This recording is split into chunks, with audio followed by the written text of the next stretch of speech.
മഹാദേവന്റെ അനുഗ്രഹം എല്ലാ ഭക്തരിലും നിറയട്ടെ.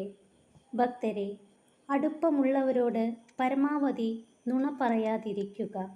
പലപ്പോഴും സത്യം അറിഞ്ഞിട്ടും നിങ്ങൾ എന്താണ് പറയുന്നത് എന്ന് അറിയാൻ വേണ്ടി മാത്രം ചോദിക്കുന്നവരായിരിക്കും ഭൂരിഭാഗവും. നുണകളും രഹസ്യങ്ങളുമാണ് പലപ്പോഴും ബന്ധങ്ങൾ ഇല്ലാതാക്കുന്നത്.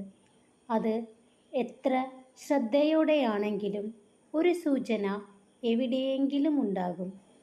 അന്ധകാരത്തിൽ ചെയ്യുന്നത് പലതും വെളിച്ചത്തിലേക്ക് വരുന്നു. ഭക്തരെ, ഭയമുളവാക്കുന്ന ഏതിനെയും അത് വന്നെത്തുന്നതുവരെ മാത്രമേ ഭയക്കാവൂ. അത് വന്നു ചേർന്നാൽ യാതൊരു സംശയവും കൂടാതെ അതിനെ നേരിടണം.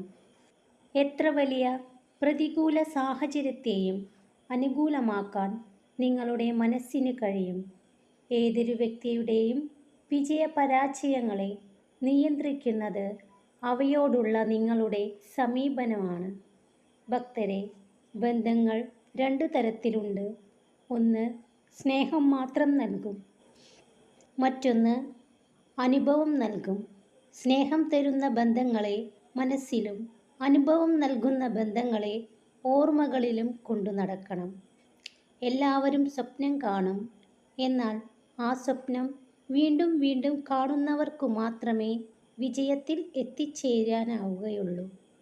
ഭക്തരെ, ജീവിതത്തിൽ ആത്മവിശ്വാസവും സന്തോഷവും ലഭിക്കാൻ നിങ്ങളുടെ ജീവിതത്തിൽ മുൻപ് സന്തോഷം ലഭിച്ച കാര്യങ്ങളെക്കുറിച്ച് കൂടുതൽ ചിന്തിക്കുക.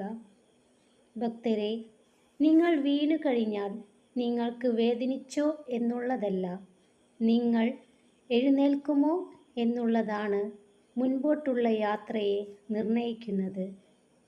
നല്ലത് ചിന്തിക്കുക, നല്ല കാര്യങ്ങൾ പറയുക, മറ്റുള്ളവർക്ക് നല്ലത് ചെയ്യുക.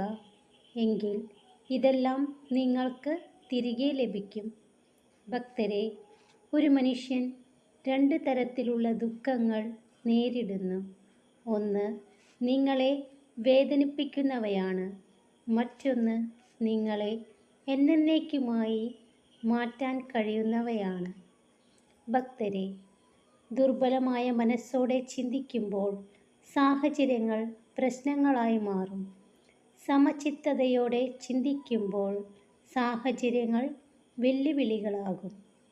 ശക്തമായ മനസ്സോടെ ചിന്തിക്കുമ്പോൾ സാഹചര്യങ്ങൾ അവസരങ്ങളാകും. എല്ലാ ഭക്തരും സന്തോഷത്തോടു കൂടിയിരിക്കുക.